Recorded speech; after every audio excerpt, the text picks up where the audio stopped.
Hello, everyone. It's Mari-Lyn here of Hard at Work, and I'm doing a podcast series about how to create impactful legacy for your business.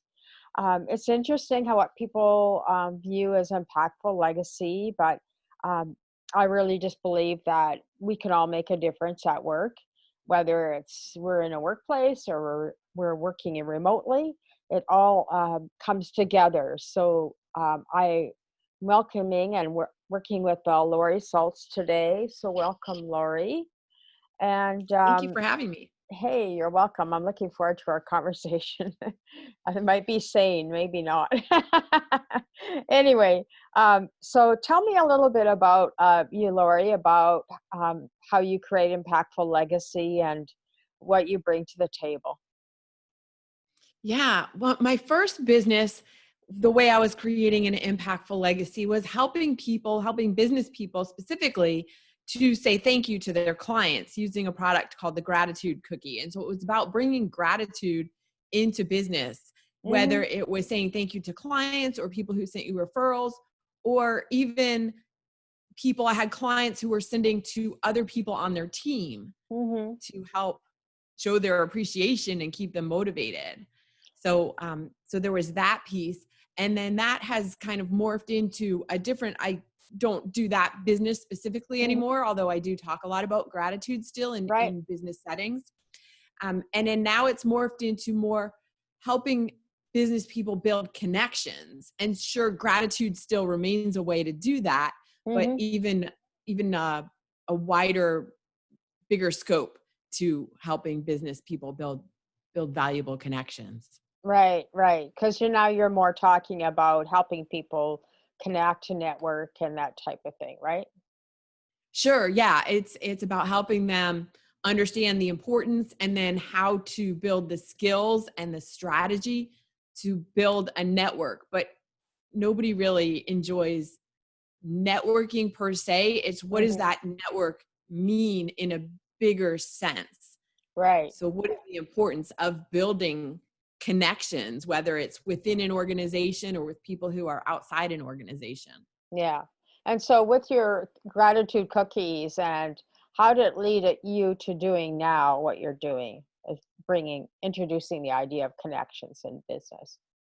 Yeah, well, when I first started that business, Mm-hmm. I had to go to networking events to meet people who could become clients or referral partners or strategic partners, vendors, resources overall. Right. And and it was very intimidating to me as what I refer to as a quiet person to walk into a room full of people where I didn't know anybody and start a conversation. Right.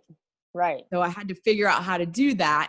And once I did that, I became comfortable making those connections and people started asking me how I was doing it. And so when it came time that I was no longer going to continue that business and I Right. started looking for, well, what can I do now? Right. I Right. came back to the idea of how can I help other people who might feel the way that I felt about walking into a room, about starting conversations with people they don't know, about building connections. Mm-hmm. And so I found this could be the perfect way to be of service and to teach something that comes easily to me now, Yeah. but not so easily to others. Right, right. Yeah, it's a big issue because so many people aren't socially conscious or nor are they comfortable Right. reaching out to people, even talking to a person that they go to the networking group and you can always see the wallflowers and it's like, okay, go talk to them Yeah. because you'll Yeah. get their undivided attention because they just are so uncomfortable being there, right? Right. Yeah, yeah, Right. So yeah, so it's a matter of helping understand that it's not about you as the individual, it's about asking the questions, asking the right questions so that you can learn about somebody else and putting the focus right, back on the other person, make yourself less self-conscious. right, right. Yeah, it's like become the host of the event. Exactly. Exactly. Yes. Yeah, yeah, that I learned that a lot. So can you give us an idea or some tips or something that things that you weren't comfortable with but now that you're teaching others to be comfortable with. Mm-hmm. Sure. Yeah. So to go take a step back, the way I Yeah, look at networking and being comfortable in networking situations is it's in three parts. So it's, what do you do before you get to an event? And of course, we're talking right now during this time when nobody is hosting events, but right, some of the same things still apply. So what do you do before you get to an event? What do you do once you're at an event? And then the follow-up piece. And right. that follow-up piece is really crucial. And that's where I've been focusing a lot of people's efforts now when Yeah. we can't go to events. Okay, what can you do to still make connections during this time when we have to be so physically distanced or Yeah. from home or whatever it is? So that follow-up piece is where most people fall down. I Hmm. know there are hundreds, thousands of people probably who have a stack of business cards sitting on their desk collecting dust Right. that they've taken, that they've collected from events they've been to in the past 6 months, 12 months, whatever it is. And now is such a great time to reconnect with those people and reach Hmm. out and see, how are you doing? How can I be of service? Right. Right. Yeah. That's it's a big thing. So what if other obstacles in your space do you find that people have? Is it just reaching out to people, or what is their biggest challenge? One of the biggest challenges is that they don't know how to describe what they do. They may Okay. not have clarity around exactly what they do. So if you talk to an accountant, for example, they could say, "Oh, I'm an accountant." But that still leaves open, okay, well, who are your ideal clients? Who do you like working with? Right. And a lot of people will then say, well, I work with anyone who needs an accountant, which I come from a marketing background, Yeah. and you market to everyone, you market to no one. Right. Right. So that's part of the preparation of going to an event, is preparing how, knowing first of all, who exactly are your ideal clients? Who do you want to meet? Because how do you know where to find them if you Right. don't know who they are? And so that is one of the biggest challenges, is helping people understand who their ideal client really is, Right. very specifically. And to understand that when you get specific and you narrow down, that's actually opening up the possibilities as opposed to closing them down, which sounds um, Yeah. Yeah. counterintuitive, but Right. Yeah. yeah. Yeah, I think people, that's always the biggest challenge. It's like, even when we're pivoting, some of us are pivoting right now, right? Mhm. And so, well, who are our clients? I was, well, I don't know. But, it's the idea is just to get out and talk to people. And then Yeah. over time, you're going to figure it out, right? Right. Yeah. Because, like you were saying, that accountant may not know today, but not everybody needs an accountant, like you were saying, you know. So he Sure. serves a certain market. Like, how's he going to help himself? So basically what you're doing is you're like a stylist or a coach in that regard, to help Yeah. them, guide them along their journey to get more business, right?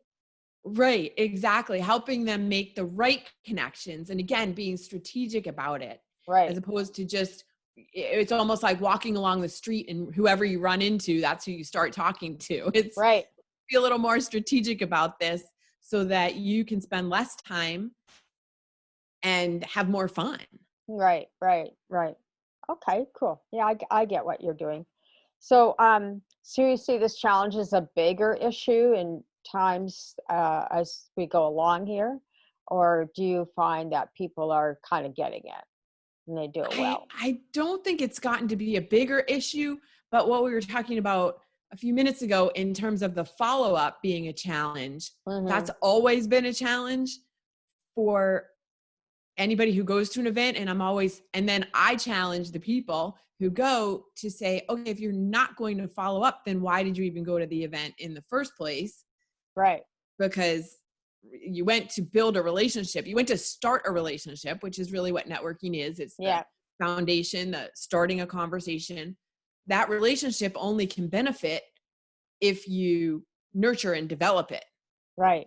And so I actually think that part has gotten easier now that we've spent all this time at home, Mm-hmm. because people are more open to having conversations. And it's a little bit easier to get people on the phone or on a Zoom call Mm-hmm. to build that relationship. Right.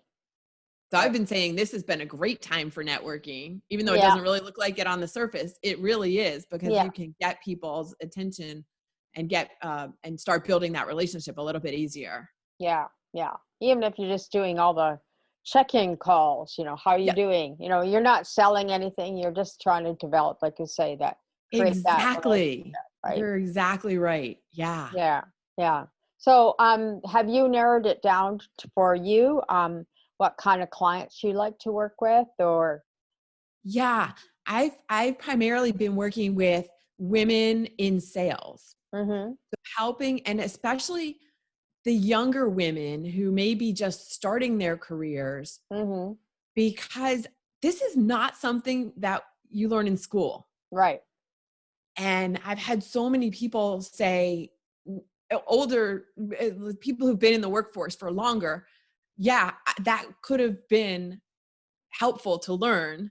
I Right. learned it along the way, but it was trial and error, and it Yeah. was somewhat painful. And so if you can start building your network of connections when you're first starting out, it's kind of like making investments Mm-hmm. in financial investments. You start building, maybe you only put $10 a week aside, but by the time you get to be 50, 60, 70, that money has compounded. And it's the Right. same thing with relationships.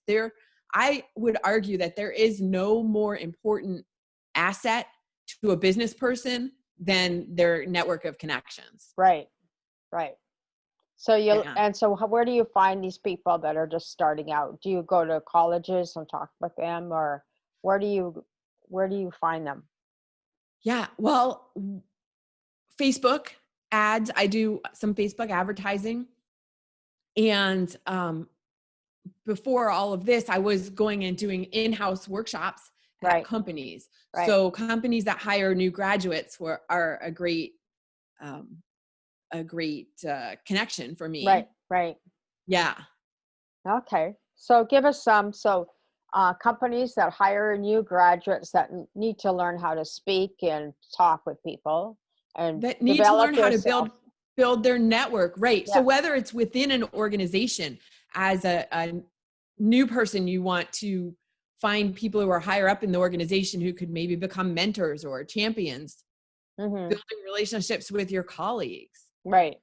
as well as clients and vendors and resources outside of the organization. All of these pieces that people don't think about. Right. Right. Yeah. No, I totally get it. Yeah. Yeah. Okay. So what kind of services do you provide?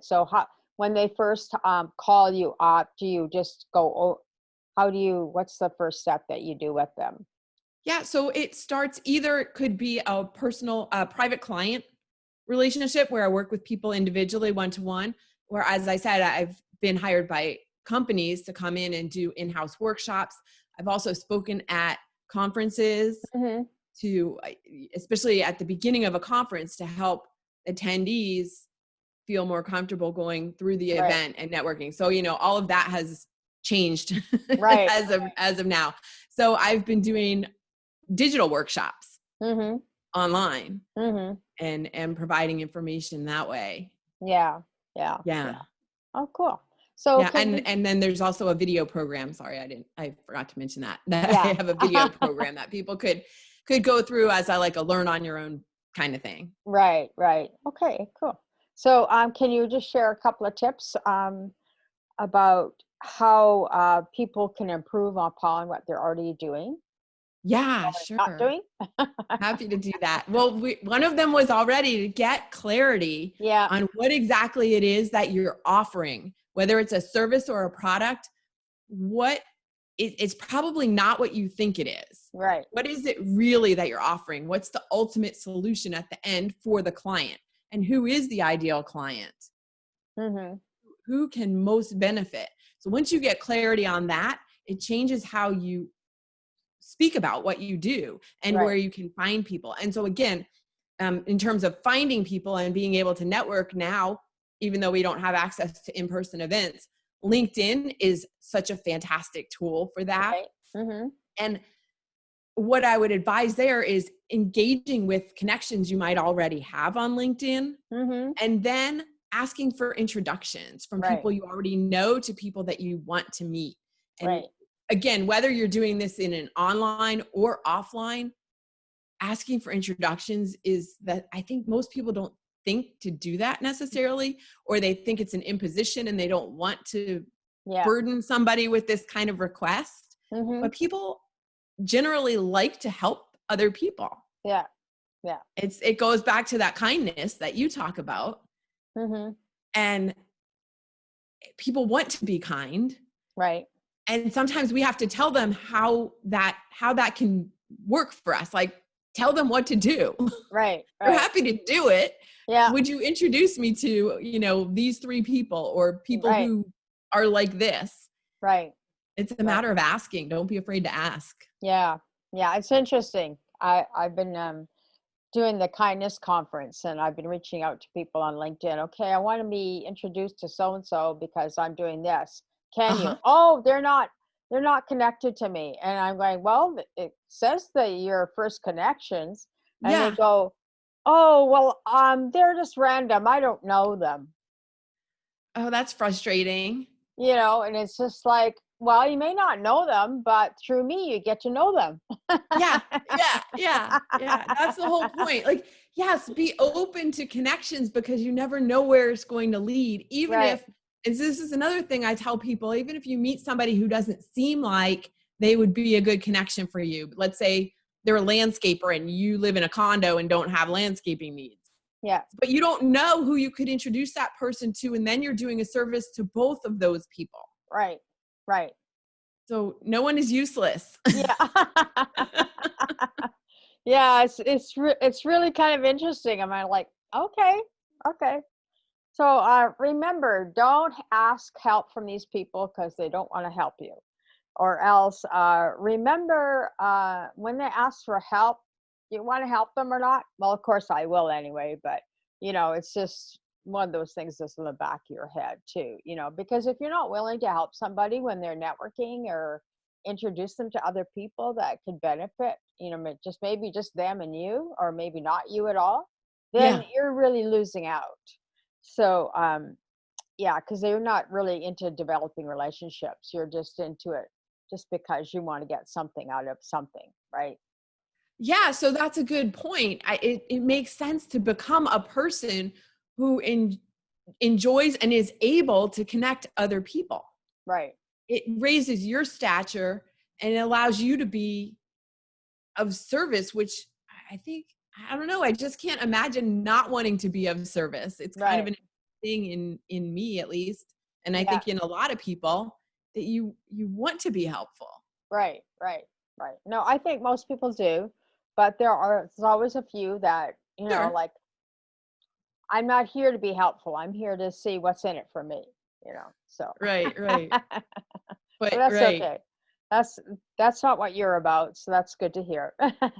Well, and that's the thing about those of us who can or who want to develop this network of connections. The more Right. people you're connected to, the more people you can help. Right. Right. Absolutely. Yeah. So anything you want to say finally before we close up the podcast, the call? What else? Yeah, I think that's really just the point is when you have a strong network of connections, whether it's in business or in life, Right. you are exposed to so many more opportunities, Mm-hmm. so many more. It makes life just so much more fun, more enjoyable, and easier. Right. Because if you're looking for a resource, whether it's a new job or a seat on a, a board of an organization or a vendor, you need a new vendor. When you have access to a network of connections, they can make recommendations and introductions, and it just makes everything easier. Easier. Yeah. Yeah. Less struggle and more flow, more ease, a lot Yes. easier. More flow and less struggle. Love that. Yeah. Okay, great. Well, thank you for joining me, Lori, today. I so appreciate it. My And pleasure. if you want to get a hold of Lori, she'll be posted on the podcast page, which is podcast.heartatworkonline.org. And all our contact information will be listed there. And then we'll just go from there. Great. Fantastic. Okay. Thanks, Lori. Thank you. Okay. Thank you. Bye-bye. Bye.